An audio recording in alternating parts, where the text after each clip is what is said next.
8월 13일 말씀 묵상하겠습니다. 함께 기도하겠습니다. 하나님 감사합니다. 우리는 우리의 죄를 해결할 수 없는 연약한 자들입니다. 그래서 하나님의 능력이 필요합니다. 우리를 불쌍히 여기셔서 우리를 구원하여 주시옵소서. 우리의 아버지 되시고 우리의 창조주 되시고 우리의 구원자 되신 하나님, 우리에게 찾아와 진정 하나님의 구원의 능력을 보게 하여 주시옵소서. 예수님 이름으로 기도했습니다. 아멘. 오늘의 말씀은 이사야 63장 15절에서 64장 12절까지의 말씀입니다. 말씀을 함께 살펴보시기 전에 개인적으로 말씀을 꼭 읽으시고 묵상하는 시간 가지시기 바랍니다. 63장 15절입니다. 주여 하늘에서 굽어 살피시며 주의 거룩하고 영화로운 처소에서 보옵소서. 주의 열성과 주의 능하신 행동이 이제 어디 있나이까. 주께서 베푸시던 간곡한 자비와 사랑이 내게 그쳤나이다. 라는 말씀으로 시작하고 있습니다. 그렇습니다. 이스라엘 백성들은 하나님의 긍휼과 자비하심으로 놀라운 구원을 약속받은 자들입니다. 그리고 하나님께서는 자신의 백성을 구원하심과 동시에 그들을 괴롭히는, 그들을 고통스럽게 하는 대적들을 엄중히 심판하시고 징계하신다고 말씀하셨습니다. 이들은 하나님이 과거에 어떠한 능력으로 자신들을 구원하셨는지를 기억해냈습니다. 애굽에서 노예로 살아갈 때에 하나님은 모세를 보내셔서 이들을 구원해내셨습니다. 그들의 갈 길을 막고 있었던 홍해를 가르셔서 그들로 하여금 마른 땅을 건너게 하셨지요. 그런데 지금 상황을 보면은 하나님의 그 놀라운 능력이 자신들에게 임하여지고 있지 않는 것처럼 여겨졌습니다. 마치 하나님께서는 자신들을 더 이상 돌아보지 않는 것 같이 여겨졌습니다. 그래서 이들은 지금 하나님의 이름을 부르면서 그들을 향해 보여주셨던 하나님의 열성과 하나님의 능하신 행동과 하나님의 자비하심과 사랑을 다시금 보게 해달라고 간절히 기도하고 있습니다. 이들은 하나님을 부를 때에 주는 우리 아버지시라 라고 부르고 있습니다. 아버지는 어떠한 분입니까? 아버지는 최선의 것을 자녀에게 주기 위해서 어떠한 희생과 헌신도 마다하지 않지요. 자녀들은 그들이 어떠한 노력을 하지 않고 수고를 하지 않았음에도 불구하고 자신의 아버지에게 가서 당당히 필요를 이야기하고 자신들의 요구를 말합니다. 그들이 무언가를 해주었기 때문에 요구하는 것이 아니라 그냥 자녀이기 때문에 아버지에게 말할 권리를 갖게 되는 것이죠. 이들은 하나님을 아버지라고 부르면서 또한 주는 우리의 아버지시라 옛날부터 주의 이름을 우리의 구속자라 하셨거늘 이렇게 말합니다. 하나님을 아버지라 부르고 하나님을 구속자라고 부르면서 하나님의 구원의 역사가, 하나님의 위대한 능력이 다시금 자신들을 구원하여 주실 것을 간곡히 간구하고 있는 것입니다. 17절입니다. 여호와여 어찌하여 우리로 주의 길에서 떠나게 하시며 우리의 마음을 완고하게 하사 주를 경외하지 않게 하시나이까. 원하건대 주의 종들 곧 주의 기업인 지파들을 위하여 돌아오시옵소서 라고 말씀하고 있지요. 17절을 읽다 보면은 마치 하나님께서 이스라엘 백성에게 불순종하게 하시고 그들의 마음을 완고하게 하여서 하나님을 경외하지 않게 한 분으로 생각되어질 수 있습니다.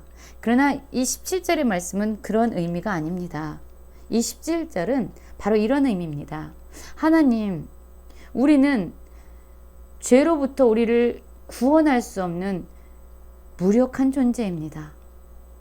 우리는 날마다 하나님의 말씀에 불순종하고 하나님의 길을 떠나고 우리는 마음을 완고하게 하고 주를 경외하지 않는 그런 죄를 한순간도 멀리할 수 없는 그러한 연약한 자들입니다. 그래서 우리에겐 여호와 하나님의 구원의 능력이 필요합니다. 우리에겐 하나님이 필요합니다. 하나님 돌아와 주십시오. 다시금 우리에게 보여주셨던 그 구원의 능력을 행하여 주십시오. 라는 간구인 것입니다. 그렇습니다. 우리는 스스로 무언가를 의지할 수 있는 것이 하나라도 있으면 하나님께 나아가지 않습니다. 기도하지 않습니다. 우리가 비로소 얼마나 무능력한 자인지, 우리가 죄에 대해서 얼마나 무너질 수밖에 없는 그런 연약한 자인지를 깨달을 때만 비로소 우리는 하나님의 이름을 부르고 우리를 죄로부터 구원해 달라고 기도할 수 있는 것이지요. 이들은 스스로 자신들이 죄에 대해서 무력함을 보았던 것입니다. 또한 이들은 기도합니다. 하나님이 임재하셨던 그러한 성소, 주의 거룩한 백성들이 땅을 차지한 지 오래지 아니하여서 우리의 원수가 주의 성소를 유린하였다라고 하나님께 이야기하고 있습니다. 하나님의 성소는 거룩히 지켜져야 됐습니다. 그러나 이스라엘 백성의 대적들은 그 나라를 침범하고 예루살렘 성전을 무너뜨리고 예루살렘 성을 함락시키고 또한 하나님의 성전을 유리했습니다. 그리고 또한 거기서 머무는 것이 아니라 19절을 보면은 우리는 주의 다스림을 받지 못하는 자 같으며 주의 이름으로 일컬음을 받지 못하는 자 같이 되었나이다. 하나님이 왕이시고 이스라엘 백성은 하나님의 백성인데도 불구하고 하나님의 다스림을 받지 못하는 자가 되었다라는 것은 하나님과 이제 더 이상 관계를 맺고 있지 않은 그러한 존재들이 되었다는 것입니다. 그러한 것처럼 여겨진다는 것이죠. 이렇게 죄에 대해서 자신의 철저한 무능력함을 보게 되었고 또한 하나님의 성소가 유린당하는 것을 보게 되었고 왕 대신 하나님의 다스림을 전혀 받지 못하는 하나님의 백성이라고 말하지 못하는 자신들의 처지를 바라보았을 때 이들이 행한 것은 무엇입니까? 바로 하나님이 임하여 주시길, 하나님께서 다시금 놀라운 구원의 역사를 이루어 주시기를 간구하는 것밖에는 할 수 있는 일이 없었던 것이지요. 그래서 64장 1절에서 보면 원하건대 주는 하늘을 가르시고 강림하사 주 앞에서 산들을 진동하기를 불이 섭을 사르며 불이 물을 끓임같이 하사 주의 원수들이 주의 이름을 알게 하시며 이방 나라들로 주 앞에서 떨게 하옵소서. 그렇습니다. 하나님 임하여 주십시오. 우리가 이렇게 처참한 상황 가운데 있습니다. 우리는 이렇게 황폐해졌습니다. 하나님 임하시고 강림하셔서 하나님의 백성을 괴롭히고 고통스럽게 하는 이방 나라, 원수의 나라들을 친히 심판하여 주십시오 라고 기도하는 것입니다. 주님 강림하여 주십시오 라고 기도하는 것입니다. 64장 4절은 이렇게 말씀하고 있죠. 주 외에는 자기를 앙망하는 자를 위하여 이런 일을 행하시니 예부터 들은 자도 없고 귀로 들은 자도 없고 눈으로 본 자도 없나이다. 주께서 기쁘게 공의를 행하는 자와 주의 길에서 주를 기억하는 자를 선대하거늘 우리가 범죄함으로 주께서 진노하셨사오며 이 현상이 이미 오래되었사오니 우리가 어찌 구원을 얻을 수 있사오리까. 이들은 알고 있었습니다. 하나님은 자기를 앙망하는 자, 또한 하나님의 말씀에 따라 기쁘게 공의를 행하는 자, 그리고 주를 기억하는 자에게 은혜를 베푸시고 선대하시는 분임을 알았던 거죠. 이러한 자를 어떻게 얼마나 놀라운 능력으로 구원하시는 분인지 이들은 알았습니다. 그럼에도 불구하고 자신들이 얼마나 오랫동안 범죄해 왔는지, 그래서 자신들의 범죄함으로 하나님이 얼마나 진노하셨는지, 그래서 차마 하나님께 구원해달라고 말할 수 없는 처지이지만 그럼에도 불구하고 하나님의 구원을 기다립니다 라고 기도하고 있는 것입니다. 무릇 우리는 다 부정한 자 같아서 우리의 의는 다 더러운 옷 같으며 우리는 다 잎사귀같이 시들므로 우리의 죄악이 바람같이 우리를 몰아가나이다 라고 말씀하고 있지요. 이들은 자신이 얼마나 부정하고 얼마나 거룩하지 못하고 얼마나 연약하고 또한 죄악에 의해서 이리 흔들리고 저리 흔들리는 죄에 대해서 무력한 존재인지 그들은 하나님께 자신의 처지에 대해서 솔직하게 고백하고 있습니다. 그럼에도 불구하고 그들은 주님의 이름을 부르고 있습니다. 주님을 붙잡고 있습니다. 주께서 얼굴을 숨기지 마시고 비록 그들은 죄악으로 말미암아 소멸되는 것이 마땅하지만 그럼에도 하나님이 우리의 아버지가 되시니 자신의 자식을 위해서 가장 좋은 것을 주시는 아버지가 되시니 우리를 구원해 주십시오 라고 기도하고 있는 것입니다. 8절에서 보면 하나님과 자신들의 비유가 어떻게 규정되어 있는지, 관계가 어떻게 규정되어 있는지 말하고 있습니다. 그러나 여호와여 이제 주는 우리 아버지시니이다.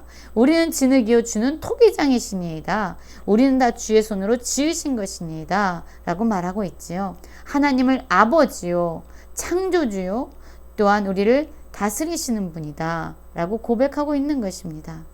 그렇기 때문에 이제 분노를 푸시고 우리의 죄를 기억하지 마시고 주님, 우리의 형편을, 우리의 황폐함을 보시옵소서라고 간구하고 있는 것이죠. 왜냐하면 우리가 주의 백성이기 때문입니다. 라고 말하고 있습니다. 하나님을 떠나 강대국과 우상을 숭배하면서 이들이 얼마나 황폐화될 수밖에 없었는지, 이들이 얼마나 초라해질 수밖에 없었는지, 예루살렘은 황폐되었고 거룩하고 아름다운 성전은 불에 탔고 그들이 즐거워하는 곳이 다 황폐되었습니다. 주님, 우리는 죄인입니다. 그러나 우리는 너무나도 고통스럽습니다. 그러니 주님, 이제 가만히 계시지 마시고 잠잠하지 마시고 심한 괴로움을 받고 있는 우리에게 임하셔서 아버지 되신 하나님께서, 토기장이 되신 하나님께서 우리를 구원하여 주시옵소서라고 기도하고 있는 것입니다. 오늘의 말씀을 묵상하면서 우리가 어떻게 기도해야 되는지 다시 한번 생각하게 됩니다. 여전히 죄로 넘어지고 실패하는 저희들이지만 그럼에도 불구하고 우리의 아버지 되신 하나님께 은혜를 구하며 우리를 향한 긍휼과 자비를 구하며 우리를 다시금 건져달라고 기도할 수 있는, 그래서 하나님의 놀라운 구원의 은혜를 누리는 모든 성도님들 되시길 간절히 기도합니다.